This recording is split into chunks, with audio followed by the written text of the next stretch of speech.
Aujourd'hui, on commence à entamer pour de bon la nouvelle année. C'est l'occasion de parler de la fin du monde. La fin du monde, je voudrais en parler avec ce livre.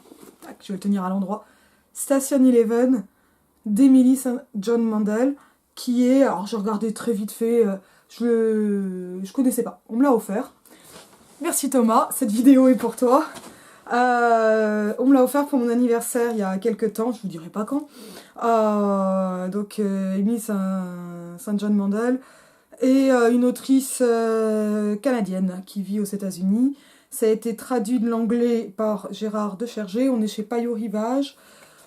Le livre est sorti en 2014, je crois, pour la version anglaise, 2016 pour la version française. Je ne l'ai pas inventé, c'est marqué dedans. Alors, 2016 la traduction française et 2018 pour l'édition poche chez Payot. Et moi j'aime bien les poches, vous le savez. Je sais pas combien ils coûtent parce que c'est un cadeau, donc j'ai pas cherché ça. Ça parle de quoi, Station Eleven? Ça m'a bien plu. J'ai lu en ligne que c'était un livre de SF pour ceux qui n'aiment pas la SF ou qui ne sont pas habitués. Oui et non. Oui et non parce que on n'a pas de nouvelles technologies.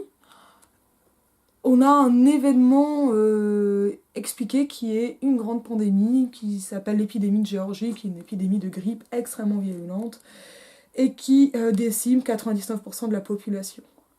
Donc ça se passe avant, pendant et après la pandémie.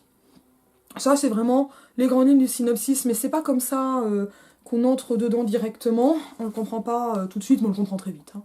Ça s'en contredit. Tiens, j'ai écrit des numéros dedans, je sais pas pourquoi. Le livre débute par... Alors, on a plusieurs interprètes comme celui-là. Le théâtre. Et en fait, on suit... D'abord, en fait, ce qu'on voit, c'est la mort d'un acteur sur scène en jouant le roi Lear.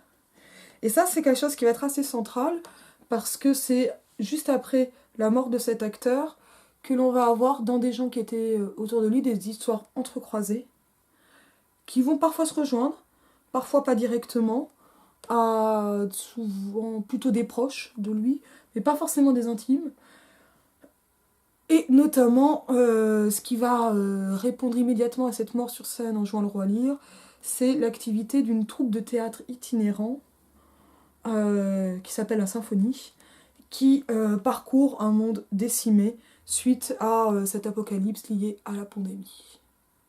Alors là, je vous fais quand même dans l'ordre chronologique parce que là, j'ai plus l'ordre du livre en tête. J'ai fini tout à l'heure, hein, mais c'est grosso modo. Donc on voit comme ça comme un télescopage entre des histoires individuelles et une histoire non pas mondiale, même si on a quelques scènes en Malaisie en suivant des personnages, mais une canadienne. Hein, on n'est pas sur des histoires véritablement internationales. C'est pas forcément gênant, hein.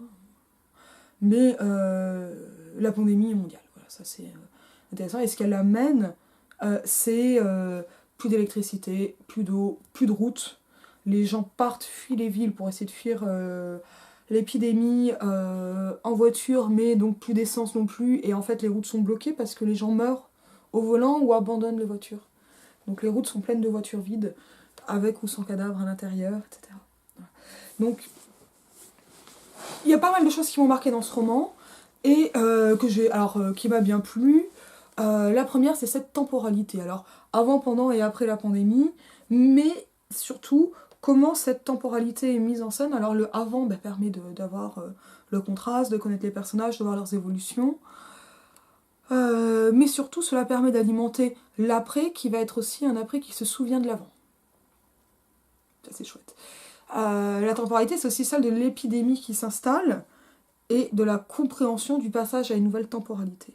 Là, j'ai vraiment été marquée par les personnages qui suivent l'actualité. Alors, notamment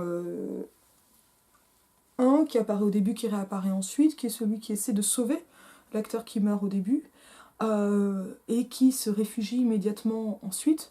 C'est le soir même où il entend les premières annonces de cette pandémie, chez son frère, avec beaucoup de vivres, et il reste 2 semaines enfermé, avoir d'abord les bulletins alarmistes, puis en fait de plus en plus alarmistes, et en fait de moins en moins de bulletins, ou plus des mêmes, parce que les gens soit fuient, soit meurent, très vite.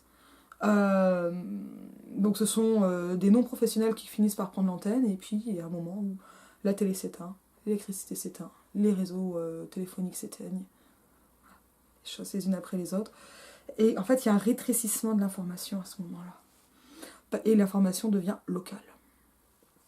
Ça, au niveau de la temporalité, c'est assez angoissant parce que ce sont des moments d'attente. Et on a un autre... ces descriptions de l'attente, on en trouve plusieurs, mais certains personnages ne se souviennent pas de ce qui s'est passé pour eux. Et donc là, on n'y a pas accès non plus. Et c'est aussi assez intéressant de voir comment il y a un blanc pour pas mal de personnages et pas pour tous. Et comme le roman n'est pas lui-même raconté dans l'ordre chronologique, ces effets de temporalité permettent des effets de dramatisation qui fonctionnent bien et sans démonstration trop appuyée ou trop affichée. Et ça, j'aime beaucoup. Ça, c'est un premier point. Ensuite, il y en a d'autres, cette temporalité. Elle se passe ensuite dans le souvenir du monde d'avant, c'est-à-dire le moment où les personnages se rappellent la dernière fois où ils ont vu un bus, la dernière fois où ils ont mangé une orange, le dernier thé qu'ils ont bu, ce genre de choses. Ça fait partie des choses qui m'ont vraiment, vraiment beaucoup plu. J'ai été assez sceptique au niveau de ce qui est technique et science. Là, la transmission, elle se fait pas. Alors, bon, on n'est pas comme dans Barjavel non plus, ou dans Ravage. Je trouve que Ravage est pas un bon livre, mais je vais m'attirer les foudres de tout le monde. Et notamment, une des choses qui m'embête dans Ravage, c'est que le début, d'un coup, il n'y a plus d'électricité. C'était comme ça. Explication physique zéro, etc. Bon, l'avantage de la pandémie, c'est de passer outre cela. Après, il reste des questions en suspens, et notamment dans ce qui va être de la survie. Mais c'est vrai que ce n'est pas le propos du livre. Alors, temporalité avec nostalgie et regret, mais surtout, en fait, cette temporalité, elle va passer par des objets et des comportements. Et il me semble que tout se retrouve en fait autour d'une notion, bon moi là on tombe complètement dans mes marottes, mais que ça rejoint tout ce qui va être de c'est quoi un document, c'est quoi la transmission.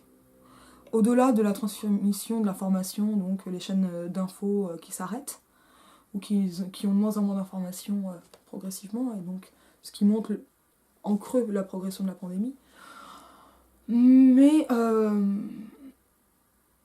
donc ça, l'absence d'information comme principale information, c'est hyper intéressant, mais ce qui va en rester et quel regard les gens vont porter sur les documents. Et là, je trouve que c'est particulièrement réussi et que ça illustre une autre chose qui m'intéresse toujours beaucoup, qui est comment on fait groupe. Comment des groupes se constituent, pas forcément positivement, mais aussi négativement, parce que les gens se réassemblent progressivement en petites communautés, les survivants. C'est pas la dimension qui m'a le plus plu, je pense que derrière ces groupes, il y a quelque chose de l'ordre du statut de document et de façon très visible, donc de la culture avec le théâtre. Puisque le slogan finalement de cette troupe de théâtre itinérante, c'est survivre ne suffit pas, ce qui est visiblement une phrase tirée de Star Trek, mais moi il a fallu me le dire, c'est dit dans le roman, c'est écrit à la fin, en notule, et c'est exactement ça. Donc déjà, ça ne suffit pas, et donc il y a comme ça des gens qui se regroupent pour faire de la musique et jouer donc de Shakespeare dans différentes communautés, et donc qui permettent comme ça de relier, et non pas de relier en transmettant des informations, même s'il y a des transmissions orales, mais de ramener un sentiment, un plaisir esthétique, une contemplation qui va être de groupe. C'est une troupe qui joue pour des groupes de spectateurs. Et ça déjà c'est super beau. Ça c'est super beau parce que on peut sortir le topo de la culture, c'est ce qui reste quand on a tout oublié, mais c'est surtout donc survivre ne suffit pas, il faut vivre, et cette vie n'ayant plus rien passe par le théâtre, la culture, le spectacle vivant, et ça c'est très beau. Et ça fonctionne très bien. Et l'ensemble du récit est lui-même assez doux, voilà, à la lecture. Surtout, Ce qui m'intéresse, donc là, on va avoir des gens qui rejouent Shakespeare, essentiellement, qui vont garder des partitions quand ils en trouvent, alors évidemment, et puis des maisons, quand il y en a encore quelques-unes, etc. Parce que le moment où on suit la troupe de théâtre, on est 15 ou 20 ans après la pandémie. Donc on voit vraiment la reconstruction très très très progressive, hein, ça reconstruit pas vite. Mais les gens s'installent, et de nouvelles routines s'installent. Et ça, c'est un truc que je trouve toujours fascinant à imaginer et à supposer. Donc ça, c'est déjà hyper intéressant. Mais surtout, il y a, voilà, et ça c'est vraiment dévoilé, on va dire, dans le deuxième tiers, dans le début du troisième tiers environ du roman, donc si ça vous gêne, vous coupez, c'est que se met en place ce qui s'appelle un musée de la civilisation. En fait, tous les personnages essaient de retrouver les souvenirs de ce qu'ils avaient avant, selon l'âge qu'ils avaient à ce moment-là, hein. Donc parfois ces souvenirs sont flous, etc. Ils gardent des objets, ils sont touchés ou sensibles à pas mal de ces traces. Ils essaient de comprendre, notamment quand ils étaient enfants auparavant, comment cela fonctionnait, comment fonctionnait l'électricité, par exemple. Qu'est-ce qu'on voyait dans un ordinateur qui maintenant est éteint, ce genre de choses. Et des objets sont réunis donc dans un musée de la civilisation.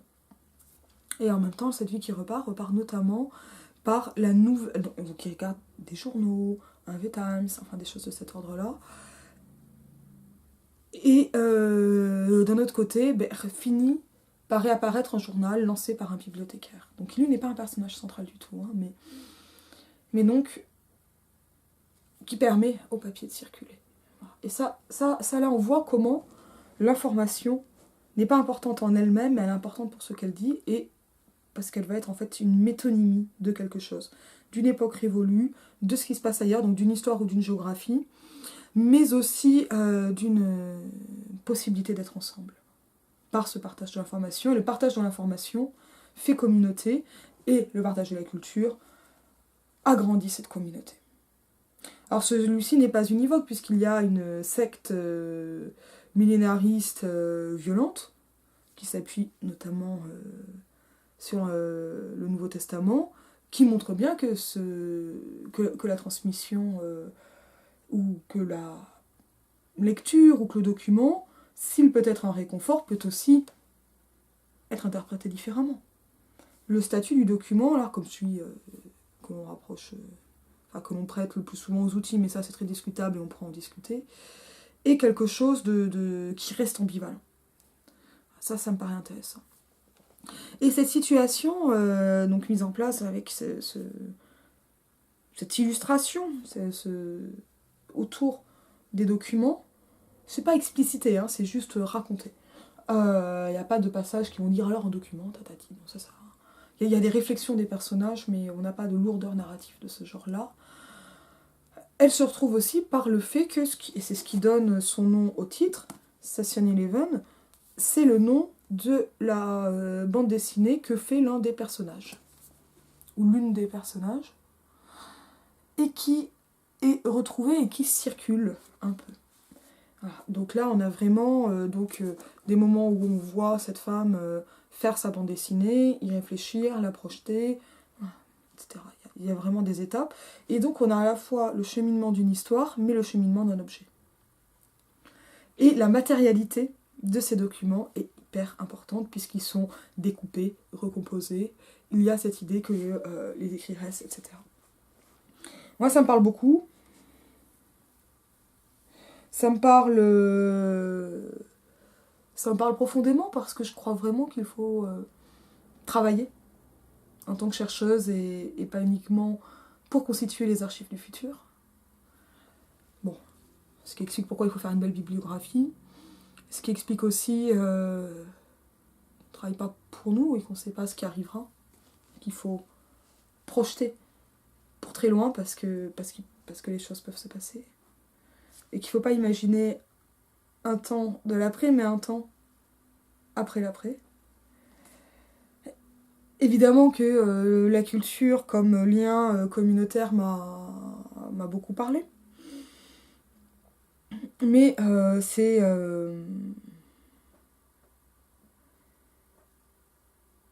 ces cheminements comme ça d'objets et surtout bon, ça m'avait ému chez Philippe Cadic, hein, le regard nouveau que l'on porte sur l'objet qui est quotidien pour nous, mais qui peut devenir une métonymie de notre époque, à l'époque où celle-ci ne sera plus, et qui va donc amener une certaine nostalgie. Mais aussi une incompréhension, les gens mettent en place des écoles pour les enfants, pour leur expliquer, parce qu'évidemment qu'ils ont des enfants.